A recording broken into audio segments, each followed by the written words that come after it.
Baik, selamat malam adik-adik mahasiswa. Jadi pada malam hari ini, jam kedua irigasi dan bangunan air, kita akan belajar bersama melalui video materi.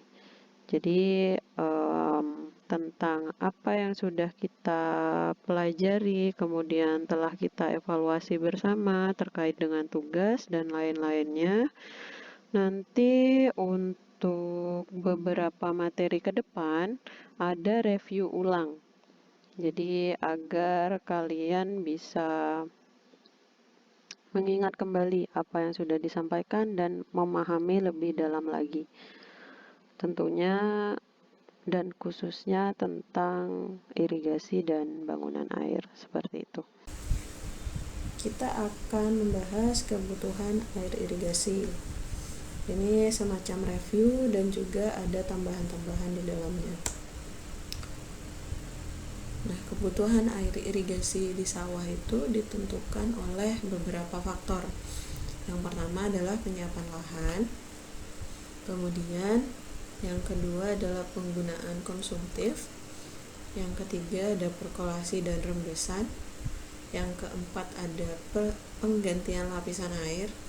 Yang kelima ada curah hujan efektif yang sudah kalian hitung di UTS kemarin. Kemudian yang enam adalah pola tata tanam.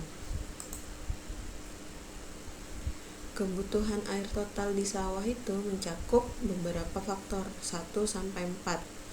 Sedangkan kebutuhan air bersih di sawah memperhitungkan curah hujan efektif baik untuk tanaman padi maupun untuk tanaman palawija. Tentu ini sudah diketahui oleh kalian ya, koefisien pengali untuk hujan efektif padi dan palawija itu berbeda. Dan selanjutnya, dengan memperhitungkan tingkat efektivitas dan efisiensi pola pembagian air, maka untuk perhitungan kebutuhan air irigasi akan dihitung berdasarkan periode 15 harian. Mengingat periode ini cukup efektif dan efisien untuk dilaksanakan pada pola operasi nanti.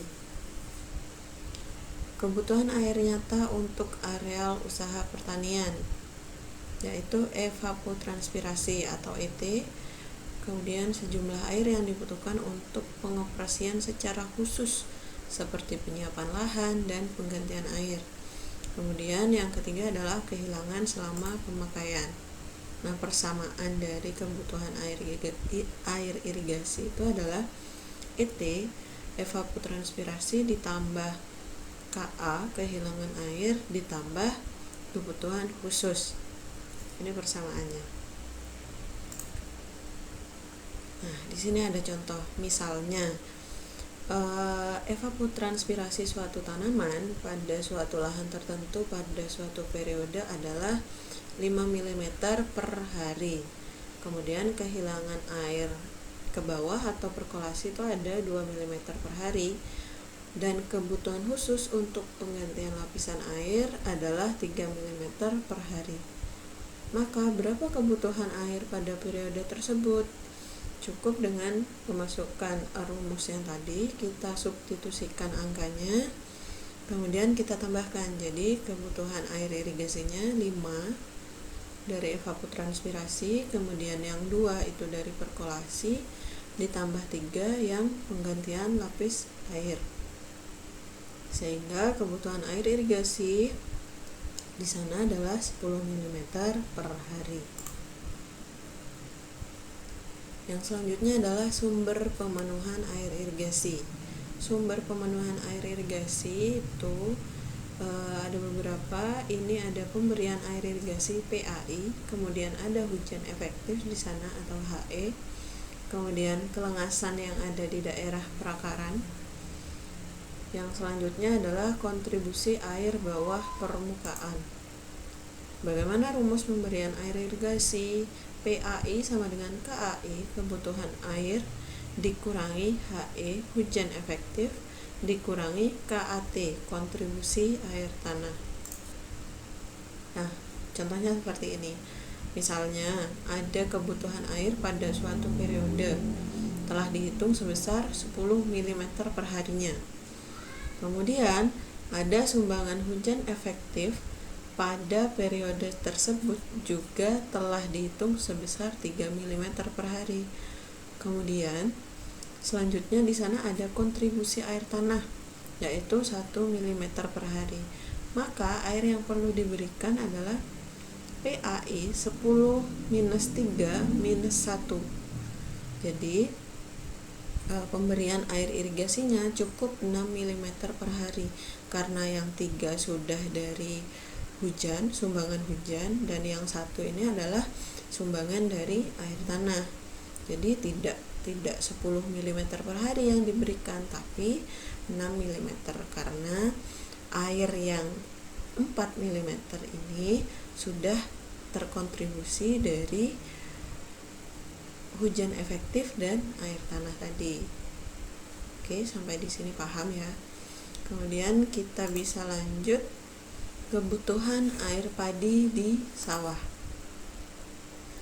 Nah, kebutuhan air padi di sawah sama halnya dengan yang tadi dijelaskan. Ini berulang-ulang agar kalian bisa cepat ingat dan bisa lebih paham ya. Yang satu ada pengolahan lahan. Kemudian yang dua adalah penggunaan konsumtif. Kemudian yang ketiga adalah perkolasi. Yang keempat adalah penggantian lapisan air. Kemudian yang kelima, sumbangan hujan efektif.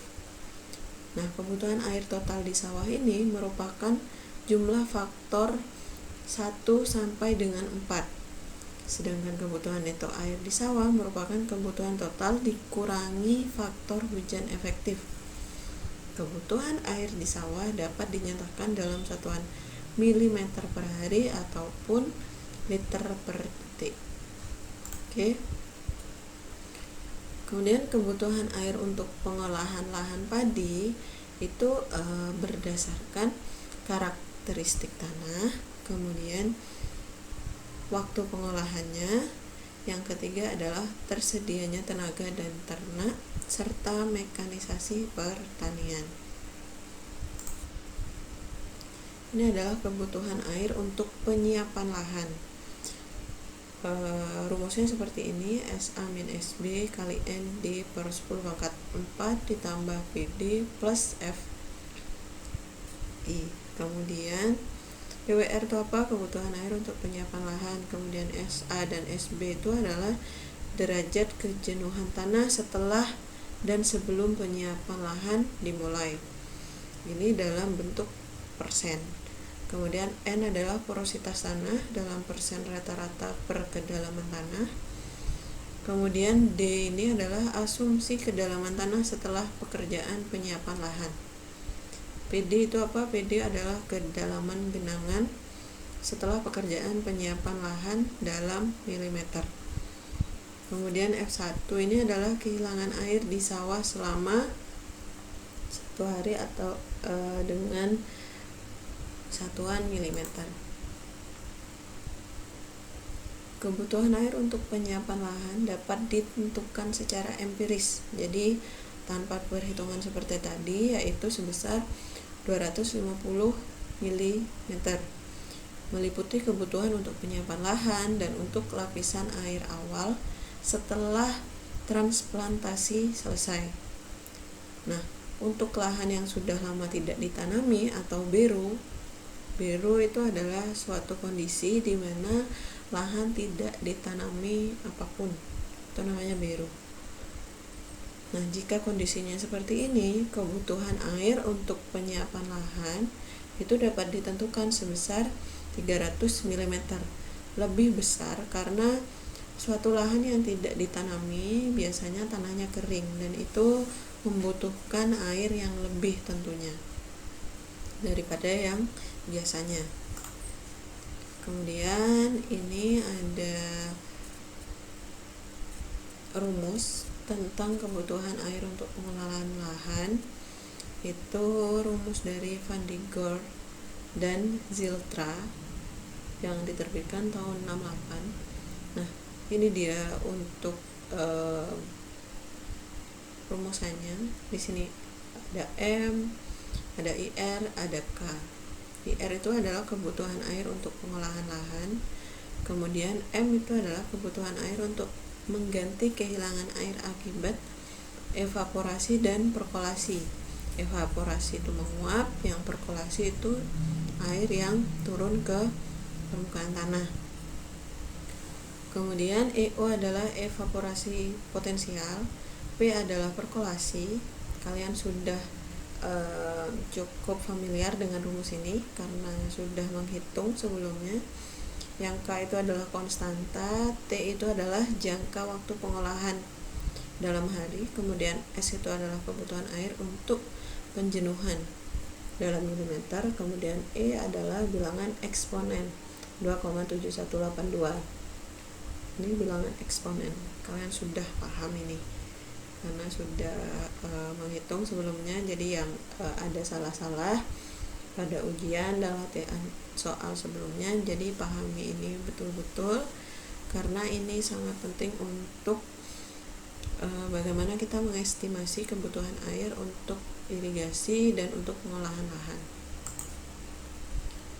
Nah, next di sini ada contoh soal kebutuhan air untuk menjenuhkan atau S itu adalah 250 mm. Kemudian perkolasinya sebesar 2 mm per hari. Dan waktu pengolahan lahannya T itu adalah 30 hari dan evaporasi potensial atau EO adalah sebesar 4 mm per hari. Maka kebutuhan air untuk pengolahan dapat dihitung dengan tahapan sebagai berikut. Nah, kita menghitung air untuk pengganti evaporasi dan perkolasi dulu. Persamaannya M sama dengan EO plus P. EO tadi diketahui 4 dan perkolasinya 2. Jadi M-nya adalah 6 mm per hari. Kemudian selanjutnya kita hitung konstantanya. K sama dengan M kali T per S.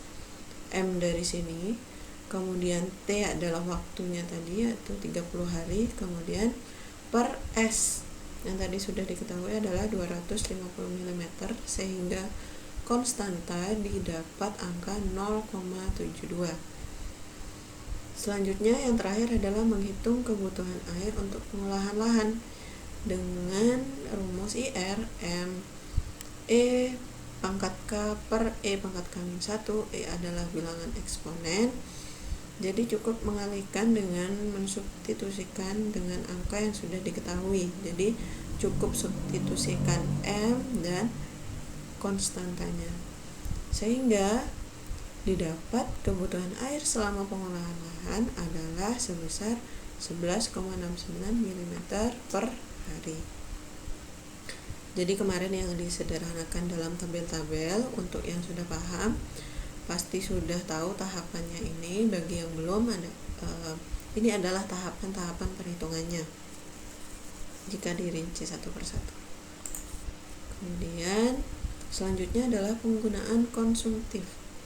Penggunaan air untuk kebutuhan tanaman atau consumptive use dapat didekati dengan menghitung evapotranspirasi tanaman berdasarkan jenis tanamannya, kemudian berdasarkan umur tanaman, dan yang terakhir adalah berdasarkan faktor klimatologi. Adapun rumusnya adalah ET sama dengan KC kali ETO. ET itu adalah evapotranspirasi tanaman dalam milimeter per hari. ETO adalah evaporasi tetapan atau tanaman acuan. Jadi di sana sudah dilihat acuan tanamannya apa. Kemudian KC adalah koefisien tanaman.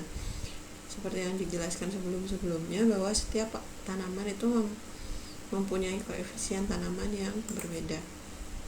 Nah, ini nilai koefisien pertumbuhan tanaman tergantung dari jenis tanaman yang ditanam. Nah, harga-harga koefisien tanaman dengan varietas unggul dan varietas biasa menurut NIDICO atau Prosida dan FAO Federation, ini juga dari standar perencanaan irigasi KP01. Jadi untuk periode 15 hari ke-1, ke-2, ke-3, 4, 5, 6, 7, 8 dan seterusnya. Di sini sudah ada koefisien pertumbuhannya. Kalau varietas biasa menurut NIDICO atau Prosida seperti ini, kemudian menurut FAO seperti ini angkanya.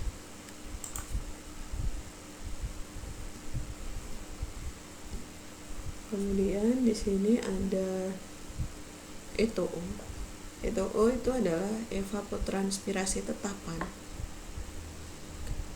Diartikan juga laju evapotranspirasi dari suatu permukaan luas tanaman rumput hijau setinggi 8-15 cm yang menutup tanah dengan ketinggian seragam dan seluruh permukaan teduh tanpa suatu bagian yang menerima sinar secara langsung, serta rumput masih tumbuh aktif tanpa kekurangan air. Nah, evaporasi tetapan ini dirumuskan dengan EPAN dikali kapan. EPAN ini adalah pembaca panci evaporasi, PAN, EPAN, PAN itu adalah panci, kemudian KPAN itu adalah koefisien panci. Nah, ini adalah contoh pengukuran panci evaporasi. Kemudian ini adalah setengah bulanan ke 1, 2, 3, 4, 5, 6. Di sini juga ada evaporasi rata-ratanya. Ini setengah bulanan sampai ke 24. Ini adalah evaporasi rata-rata yang diukur dalam pengukuran panci evaporasi. Nah, apabila panci evaporasi tersebut mempunyai koefisien sebesar 0,8, maka evaporasi potensial seperti persamaan di atas menjadi seperti ini. Koefisien panci sama dengan 0,8. Jadi ini evaporasi rata-ratanya. Evaporasi potensial rata-rata dikalikan, jika evaporasi rata-ratanya segini didapat dari PAN tadi, kemudian jika koefisien pancinya itu 0,8, kita tinggal kalikan, jadi hasilnya adalah evaporasi potensial rata-rata jadinya. Nah, ini adalah contoh analisis evapotranspirasi. Ini adalah setengah bulanan ketiga sampai ke 9. Di sini contoh analisisnya. Di sini evaporasi potensialnya segini. Kemudian koefisien tanaman padi varietas unggulnya seperti yang sudah ditabelkan pada pedoman irigasi KP01. Kemudian evapotranspirasinya seperti ini. Ini adalah contoh hasil analisis evapotranspirasi. Baik, jadi itu untuk penjelasan tentang kebutuhan air irigasi part pertama. Jadi sebenarnya ini sudah disampaikan ya di materi-materi sebelumnya. Ini adalah semacam review. Jadi seperti apa yang saya sampaikan bahwa kalian itu harus ada metode mengulang. Jadi apa yang sudah didapat itu harus diulang kembali agar kalian bisa ingat dan lebih paham lagi. Nah, untuk selanjutnya nanti akan saya susulkan untuk video materi kedua, yaitu tentang analisis kebutuhan air irigasi yang part 2. Jadi sebenarnya sama, akan ada pengulangan dan ada tambahan-tambahan hal baru. Jadi disesuaikan saja nanti untuk lebih pahamnya biasanya ada di latihan soal atau saat kalian mengerjakan tugas. Baik, mungkin itu saja dari saya untuk yang part pertama ini. Nanti kita jumpa di video materi yang part kedua. Terima kasih, sampai jumpa.